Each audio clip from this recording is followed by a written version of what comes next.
Namaku Rizal. Usia 36 tahun. Aku adalah seorang anggota Kopassus, spesialis sniper dan operasi militer senyap.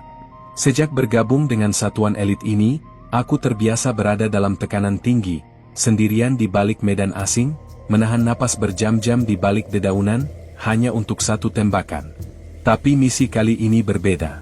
Ini bukan tentang peluru, tapi tentang manusia. Perdagangan manusia.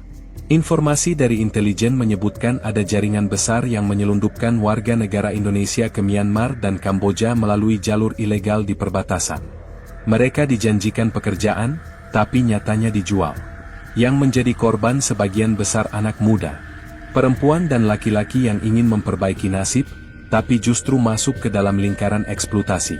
Tugasku, menyusup ke wilayah perbatasan Kalimantan Utara, melakukan pengintaian senyap, dan jika memungkinkan, menggagalkan transaksi. Aku tidak datang membawa pasukan. Tidak ada kendaraan tempur. Hanya senapan laras panjang, kamuflase, dan tubuh yang sudah terlatih untuk hidup di alam liar. Aku menyusuri jalan tanah yang basah setelah hujan semalaman. Sebuah truk logistik milik kehutanan menurunkanku sekitar 2 km dari batas pos resmi militer. Identitasku sudah diganti.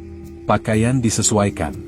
Di atas kertas, aku adalah seorang petugas pemantauan satwa liar dari lembaga konservasi yang tidak terkenal. Tidak ada senjata terbuka. Senapan dibongkar, disamarkan sebagai perlengkapan survei ekologi.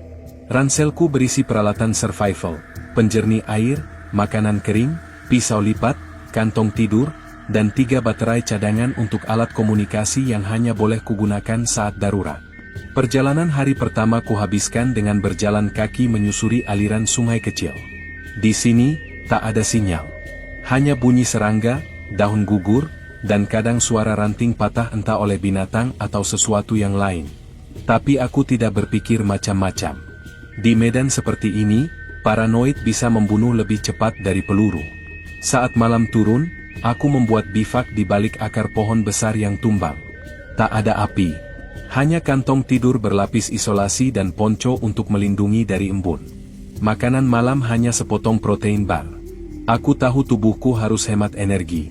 Misi ini bisa berlangsung lebih dari seminggu, tergantung perkembangan lapangan.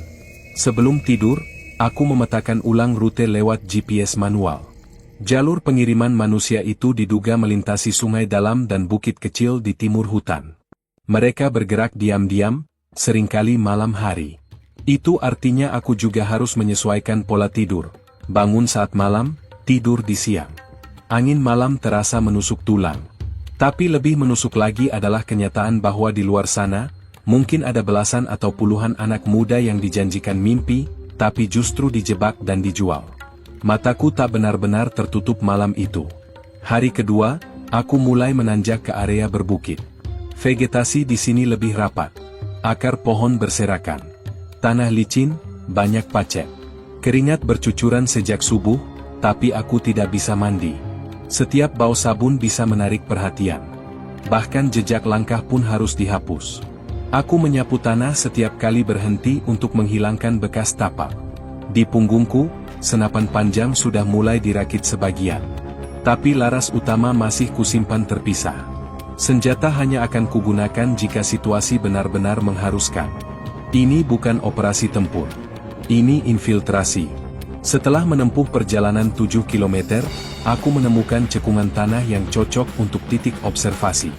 Dari situ, aku bisa melihat jalur air di bawah, tempat dugaan titik pertemuan sementara jaringan itu. Aku mulai menyiapkan kamuflase alami. Mengambil dedaunan, tanah basah, lumut, dan menempelkannya ke jaring penutup tubuh. Aku menggali lubang selebar badan dan sedalam dada. Dari sanalah aku akan mengamati, diam seperti tanah, nyaris tak terlihat. Ini bagian paling sulit. Bukan karena fisik, tapi karena mental. Tidak boleh bergerak banyak. Tidak boleh bersin. Tidak boleh gelisah. Kadang semut lewat di leher, atau suara nyamuk di telinga. Tapi tubuh harus tetap diam. Setiap detak jantung terasa jelas. Aku belajar mendengar bukan hanya dengan telinga, tapi dengan seluruh tubuh. Matahari mulai tenggelam di balik bukit. Suasana berubah dingin.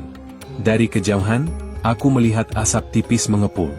Bukan dari perkampungan, tapi dari sesuatu yang bergerak. Mungkin perahu, atau motor trail. Jaraknya masih terlalu jauh untuk dikenali dengan teropong biasa. Aku butuh waktu. Tiba-tiba, radio satelitku berkedip sekali. Sebuah sinyal masuk. Tapi bukan pesan dari pos militer. Ada satu baris teks, posisi target diperkirakan pindah. Waktu bergerak dimajukan. Hati-hati terhadap infiltrasi ganda. Infiltrasi ganda? Itu berarti kemungkinan ada pihak ketiga yang juga sedang bergerak di area ini. Bisa saja kelompok lain dari pihak berwenang, atau bisa juga pengkhianat. Aku menatap lurus ke barisan pepohonan. Suara dedaunan bergesek pelan. Tapi ada satu suara yang tidak seharusnya ada. Bunyi klik logam. Seseorang sedang mempersiapkan senjata di radius 200 meter dariku. Aku menahan napas. Suara itu terlalu khas untuk diabaikan. Sebuah mekanisme senjata ringan, kemungkinan laras pendek, semi-otomatis. Bukan binatang. Bukan petugas kehutanan. Aku tidak sendiri. Mataku menyapu garis horizon melalui teropong laras panjang. Tak ada pergerakan mencolok. Tapi di balik dedaunan yang bergerak tak sesuai irama angin, aku menangkap siluet samar. Tubuh manusia, posisi tiarap, jarak sekitar 180 meter dari posisiku. Orientasi tubuhnya menghadap ke arah jalur sungai, sama seperti aku. Terlalu sinkron untuk disebut kebetulan. Satu hal yang pasti, dia bukan bagian dari timku. Aku adalah satu-satunya operator yang dikirim dalam operasi ini. Jika ada orang lain yang memantau area dengan posisi sniper, maka hanya ada dua kemungkinan, dia dari jaringan kriminal itu, atau seseorang yang menyamar.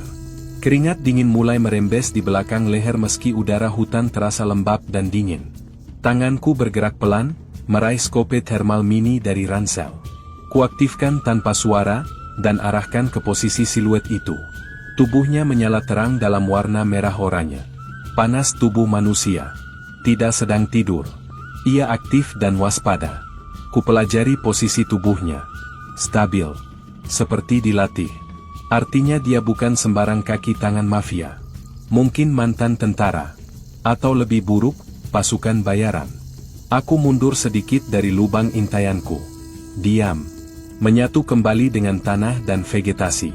Selama 2 jam berikutnya, aku hanya mengamati. Tidak bergerak lebih dari 1 inci. Kadang hanya memperhatikan bayangan tubuh asing itu dari pantulan cahaya bulan. Hingga sebuah kejadian kecil memecah ketegangan. Sebuah motor trail tanpa lampu muncul dari arah hulu sungai. 2 orang membonceng. Satunya membawa tas besar, satunya lagi memegang senter kecil, berkedip 3 kali lalu berhenti. Kode. Siluet yang tadi kupantau perlahan menghilang. Ia mundur. Tidak menyerang. Tidak bergerak ke arahku. Tapi menjauh, seolah menyambut kedatangan motor itu dari sisi lain. Artinya, ia memang bagian dari sistem. Bukan pengamat netral. Bukan juga pasukan sekutu. Aku mencatat waktunya. Pukul 22.17. Dari celah daun, aku bisa melihat aktivitas cepat. Mereka tidak menyalakan lampu. Hanya gestur tangan. Satu orang membuka tas, menampilkan sesuatu yang dibungkus plastik hitam. Yang lain memeriksa. Lalu uang berpindah tangan.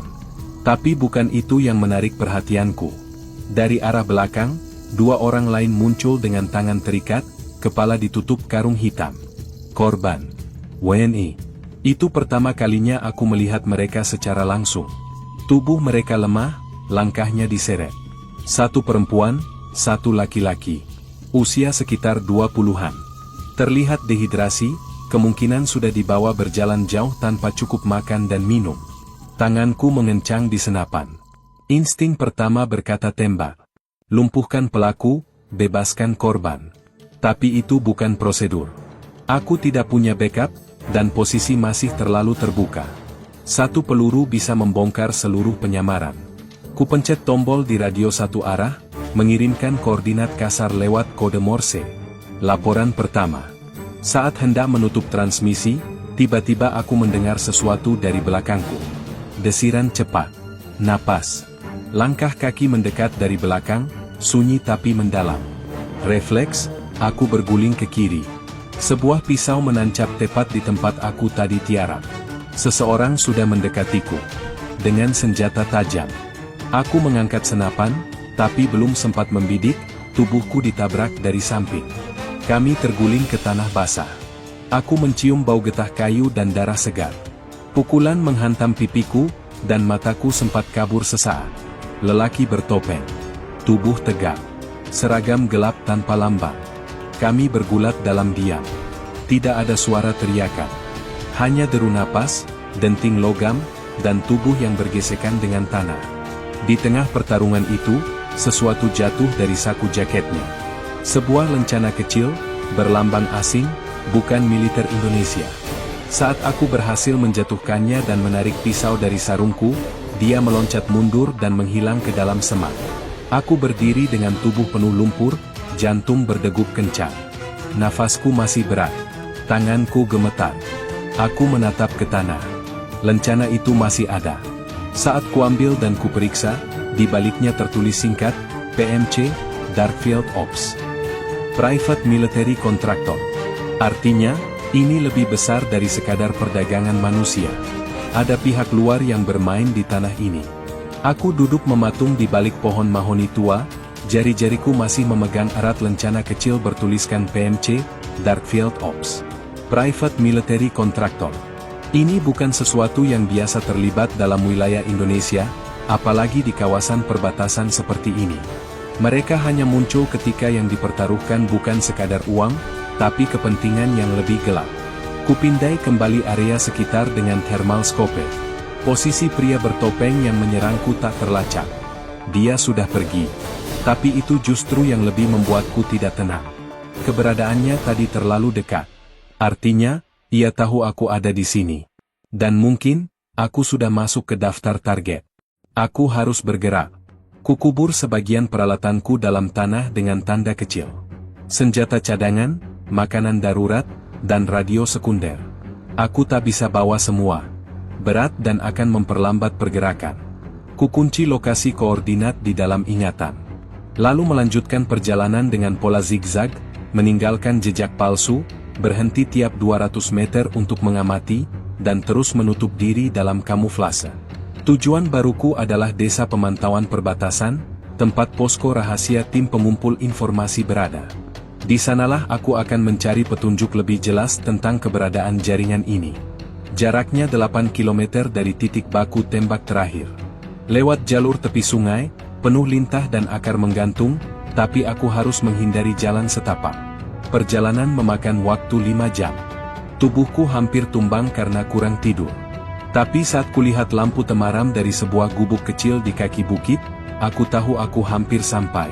Ku ketuk pelan dinding bambu sesuai kode, 3 ketukan pendek, 1 panjang. Pintu terbuka perlahan. Sosok tua dengan rambut beruban dan mata tajam menyambut. Dia mengenalku, walau aku tak mengenalnya. Namanya Pak Husni, ex-anggota pasukan khusus juga. Kini bertugas sebagai pengumpul data jalur non-resmi di kawasan perbatasan. Masuk cepat. Kamu sudah terlambat 3 hari, katanya dengan suara pelan. Operasi bocor, tanyaku langsung. Ia mengangguk. Sebagian. Tapi bukan karena kita. Ada yang sengaja membocorkan informasi keluar. Dan yang bocor bukan cuma info lokasi, tapi juga nama-nama personel aktif di operasi ini. Jantungku makin cepat. Nama saya ada dalam daftar itu? Pak Husni menatapku lama, lalu menyerahkan sebuah berkas tipis. Daftar nama yang disamarkan, tapi mudah dibaca jika tahu kode. Dan di sana, tak ada nama Rizal Ardiansyah. Aku membeku. Jadi aku bukan bagian dari daftar personel resmi? Maksudnya, aku sengaja dikirim tanpa jejak? Pak Husni mengangguk pelan. Atasanmu sepertinya sengaja melakukannya. Karena mereka tahu, ada orang dalam yang membocorkan misi ini. Nama-nama yang tercantum justru yang dijadikan umpan. Aku merasakan hawa dingin menjalar dari tengkuk hingga ke dada. Segalanya mulai masuk akal. Mengapa tidak ada backup? Mengapa hanya aku sendiri? Mengapa tak ada drone? Mereka tak ingin siapapun tahu aku ada di sana. Kamu harus tahu ini juga, ucap Pak Husni sambil menyerahkan satu foto kecil. Orang yang menyerangmu tadi malam. Kupandangi wajah di dalam foto. Lelaki Kaukasian. Wajah dingin, dengan bekas luka di pelipis. Namanya Elliot Graves. Ex-Navy SEAL. Sekarang jadi pemimpin tim lapangan Darkfield untuk Asia Tenggara. Bayarannya bisa sampai $500,000 per kepala. Aku menatap foto itu lebih lama. Lelaki ini nyaris membunuhku malam tadi. Dan kemungkinan besar, dia tahu aku masih hidup. Targetmu bukan hanya mafia lokal, tapi sistem. Mereka yang menjual WNI ke luar negeri, melibatkan jaringan yang jauh lebih besar, termasuk jalur-jalur diplomatik gelap. Dan Elliot bukan lawan yang bisa diabaikan. Aku mendadak teringat 2 WNI yang kulihat malam tadi. Mata mereka yang kosong. Langkah mereka yang lemas. Mungkin hanya tinggal hitungan jam sebelum mereka dikirim keluar dari wilayah ini. Aku bangkit berdiri. Bisa kau bantu aku dapatkan rute paling cepat ke tempat penyekapan mereka? Pak Husni mengangguk. Tapi kamu harus ingat, tempat itu dijaga ketat. Sekurangnya 4 orang bersenjata. Dan ada kabar, Elliot sendiri sekarang mengawasi langsung di lapangan. Bagus, kataku pendek. Kalau begitu aku akan datang sebelum matahari terbit. Pak Husni menatapku lama. Kamu yakin bisa keluar hidup-hidup dari sana? Aku tak menjawab. Tapi dalam benakku, hanya ada satu hal. Jika aku tidak datang malam ini, mungkin tak akan ada lagi kesempatan esok hari. Dan aku belum tahu, bahwa malam itu bukan hanya menjadi awal dari penyergapan, tapi juga pengkhianatan dari arah yang tidak kuduga. Pukul 2.17 dini hari. Kabut turun perlahan dari punggung bukit, menyelimuti tanah lembab dan rerimbunan yang senyap. Udara seperti menusuk tulang. Aku menyusuri jalur setapak yang diberikan Pak Husni, rute lama bekas jalan logging yang kini tertutup ilalang dan ranting tumbang. Lokasi yang kami incar adalah gudang tua milik perusahaan kayu yang bangkrut lebih dari 1 dekade lalu. Dari balik vegetasi, aku melihat bangunan kayu yang rapuh berdiri seperti hantu. Di antara bayangan, terlihat 2 sosok bersenjata laras panjang, bersandar santai di tong plastik. Kecerobohan semacam itu biasa datang dari rasa terlalu percaya diri, mereka pikir lokasi ini aman dari pantauan siapapun. Kutarik napas pelan, menenangkan detak jantung. Aku mengubah mode penglihatan pada skope ke thermal. Tanda panas tubuh menyala merah. 2 di luar, setidaknya 5 di dalam. Salah satunya tampak dominan, berjalan ke sana kemari, memberi perintah, menatap layar tablet militer. Itu pasti Elliot Graves. Kepala jalur penyelundupan di kawasan perbatasan ini. Bekas tentara bayaran, sekarang jadi otak dari jaringan perdagangan manusia lintas negara. Menurut data intelijen, dia bekerja sama dengan mafia regional dari Thailand dan Myanmar. Tapi yang paling mengejutkan, baru-baru ini muncul satu nama baru dalam komunikasi mereka. Bukan dari Indonesia, tapi dari pihak luar yang mengaku sebagai konsultan logistik, seorang ex-intel asing bernama Damien Kurosawa. Dia bukan orang sembarangan. Pernah menjadi agen operasi gelap untuk perusahaan keamanan swasta di Asia Tenggara. Diduga menjadi penghubung antara jaringan mafia lintas negara dan oknum korup di beberapa institusi keamanan regional. Kita semua menduga adanya infiltrasi. Tapi bukan dari internal militer. Bahkan Kolonel Arman sendiri yang mendesak agar aku berangkat cepat ke lokasi saat sinyal keberadaan Kurosawa terdeteksi. Aku merayap perlahan ke sisi barat gudang. Di sini pagar sudah lapuk dan tertutup sema. Aku membidik 2 penjaga, menunggu sampai mereka menyalakan rokok. 2 peluru berperedam. 2 tubuh ambruk nyaris tanpa suara. Aku menyeret mereka ke dalam ilalang. Mengganti senjata mereka dengan replika rusak yang kubawa, biar jika ditemukan pun, terkesan sebagai kerusakan biasa. Dari jendela pecah, aku melihat ke dalam. 3 perempuan muda WNI duduk saling bersandar dengan tangan terikat. Di sudut ruangan lain, 2 pria lokal berjaga. Dan di tengah ruangan, Elliot berdiri sambil berbicara dengan seseorang melalui tablet. Aku tak bisa dengar jelas, tapi gesturnya mencurigakan. Saat dia memiringkan layar, wajah Damien muncul, ekspresinya tenang, kalkulatif. Dan di belakang Damien, sesosok pria dengan pakaian seperti staf diplomatik asing muncul sekilas. Tapi cukup untuk kutangkap wajahnya. Orang yang pernah menjadi perwakilan dari kantor konsulat regional di Laos. Seharusnya sudah di blacklist. Tapi sekarang justru duduk di belakang pengendali utama penyelundupan. Jadi ini bukan hanya jaringan mafia, gumamku pelan. Ini sudah masuk ke dalam sistem diplomatik bayangan. Langkah kaki terdengar mendekat. Aku beringsut mundur. Lalu seseorang menarikku dari balik semak. Gerakannya cepat dan nyaris tanpa suara. Instingku bereaksi, pisau ditarik. Tapi suaranya menghentikanku. Aku, Husni. Tenang. Ku lepaskan genggaman. Napasnya berat. Mereka sudah tahu kamu di sini, katanya cepat. Kurosawa membawa alat pemindai jarak dekat. Mereka menemukan jejak karbon dari pernapasan dan panas tubuh yang tidak sesuai dengan profil penjaga mereka. Mereka akan menyisir perimeter sebentar lagi. Berapa waktu yang kita punya? Kurang dari 10 menit. Aku menatap gudang. Jika menunggu terlalu lama, mereka bisa memindahkan korban. Tapi kalau menyerbu sekarang, resikonya tinggi. Lalu Husni berkata, ada jalur dari bawah tanah. Lorong pembuangan lama. Hanya cukup untuk 1 orang. Tapi bisa mengantarmu ke ruang penyimpanan belakang. Aku berpikir cepat. Menimbang antara menunggu atau menyelinap dari bawah.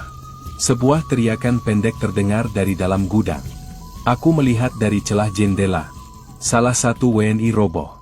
Mungkin dipukul, atau lebih buruk. Tanganku menegang. Aku tak bisa diam lebih lama. Lorong itu sempit, lembab, dan berbau tanah busuk. Aku merayap dengan telungkup, hanya bisa maju beberapa sentimeter tiap dorongan. Jaring kamuflase kotor yang kugunakan kini berubah jadi beban lengket. Tak ada cahaya, hanya suara napas sendiri dan gelegak air kecil di saluran bawah. Setiap gerakan terasa seperti perjudian. Kalau lorong ini ternyata buntu atau keluar di tempat terbuka, aku tamat. Tapi diam di luar sama saja dengan bunuh diri. Jejakku sudah terlacak. Setelah hampir 8 menit merayap, aku melihat cahaya samar.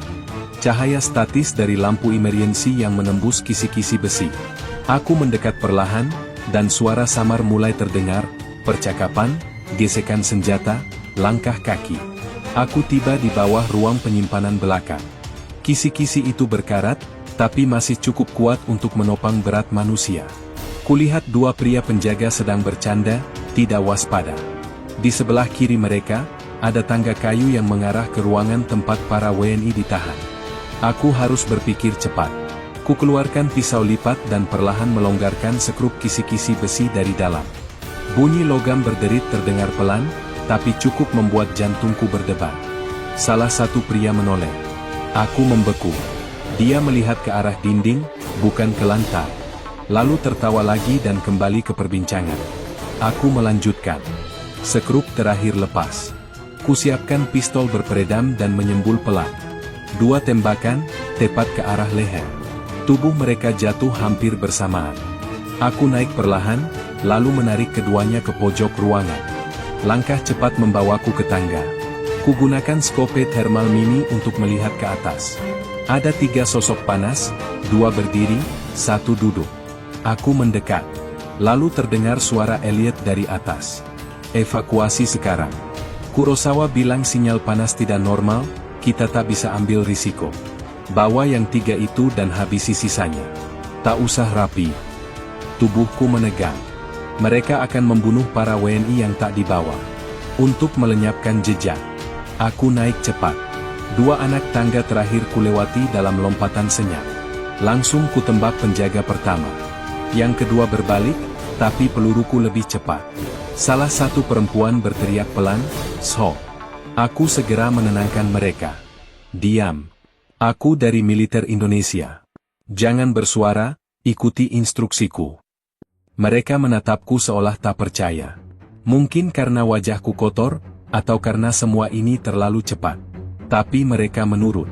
Dari ruang sebelah, terdengar suara Elliot, makin dekat. Aku mengganti pistol dengan senapan laras pendek. Menyuruh para WNI sembunyi di bawah meja besi. Elliot masuk dari sisi kiri. Aku melepaskan 1 tembakan ke kaki, menghentikannya seketika. Ia jatuh sambil mengumpat. Aku dekati dengan moncong senapan tetap mengarah ke dadanya. Di mana Damien Kurosawa? Tanyaku tajam. Dia tertawa, walau sedang menahan sakit. Dia sudah tak di negara ini. Dia hanya datang untuk memastikan operasi berjalan. Dan dia, bukan yang tertinggi. Siapa? Dia hanya menatapku sambil tersenyum. Darah mengalir dari pahanya. Lalu terdengar bunyi ledakan kecil dari luar gudang. Bukan serangan, tapi sinyal. Panggilan darurat dari Husni. Itu artinya penyergapan penuh dimulai dalam 2 menit. Aku harus bergerak sekarang. Tapi ada satu masalah besar, Elliot membawa tablet pengontrol sistem pengamanan. Dan menurut Husni, jalur keluar kami bisa dipasangi ranjau jarak jauh dari alat itu. Aku harus memutuskan, menyandera Elliot dan memaksanya membuka sistem, atau mencoba meretas sendiri tablet dengan risiko waktu dan jebakan. Waktu semakin menipis. Lalu tiba-tiba tablet di tangan Elliot berbunyi sendiri. Peta digital muncul dengan titik-titik merah, bergerak cepat ke arah kami. Dia sudah kirim sinyal, desis Elliot. Bukan untuk kalian. Tapi untuk pembersihan total. Tak akan ada yang selamat malam ini. Aku mencengkeram senjataku lebih kuat. Langkah-langkah cepat mendekat. Titik merah di tablet menunjukkan 5, lalu 7, 9. Pasukan pembersih. Aku tahu mereka bukan sekadar penjaga biasa. Ini tim eksekutor, didatangkan untuk satu tujuan, membunuh siapapun yang tersisa. Aku mengarahkan senapan ke Elliot. Matikan sistem, kataku tegas.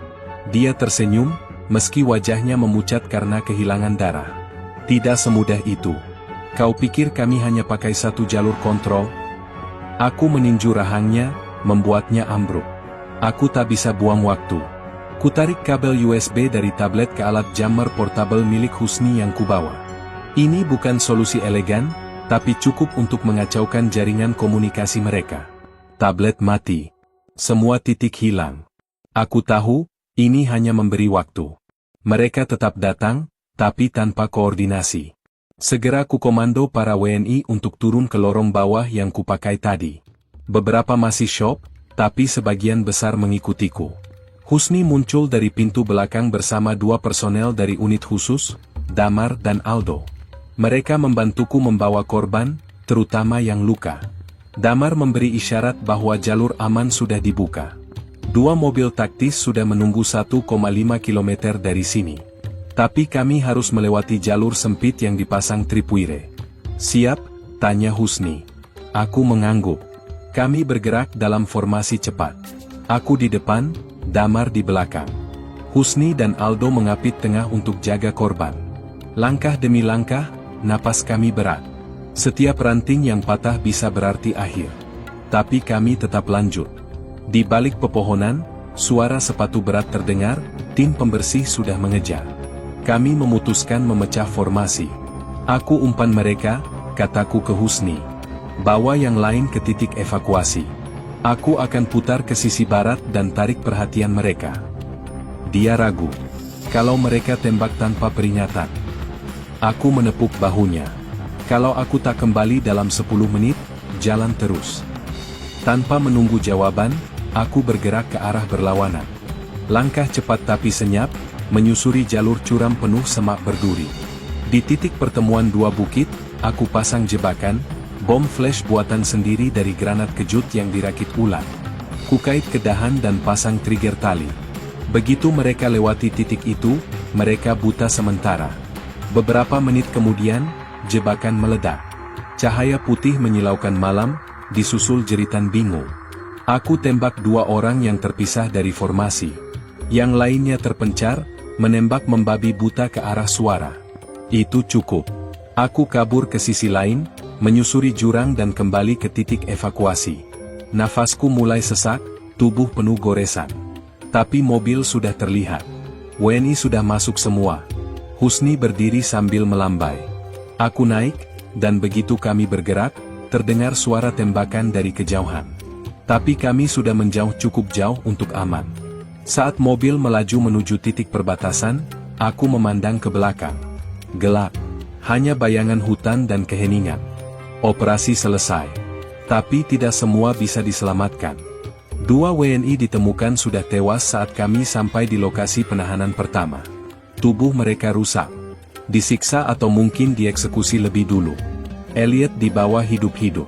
Tapi saat diinterogasi di perbatasan, dia mengunyah kapsul sianida di bawah lidahnya. Mati seketika. Kami tak pernah dapat data siapa, puncak rantai, dari jaringan ini. Kurosawa lenyap seperti hantu. Tapi setidaknya, malam itu, 17 orang Indonesia tak jadi dikirim ke neraka. Aku kembali ke markas 2 minggu kemudian. Evaluasi berjalan cepat. Kolonel Arman menepuk bahuku, tanpa banyak kata. Kami sama-sama tahu, pekerjaan seperti ini tak butuh pujian. Di meja kecil di sudut barak, aku membersihkan senjataku. Di luar, hujan gerimis. Seorang prajurit muda menghampiriku dan berkata, "Kita berhasil, ya, Bang?" Aku hanya diam sebentar, lalu menjawab, "Yang kita selamatkan, berhasil. Tapi perang ini belum selesai. Karena di tempat lain, di waktu lain, masih ada orang-orang yang melihat manusia sebagai barang dagangan. Dan tugas kami belum benar-benar usai."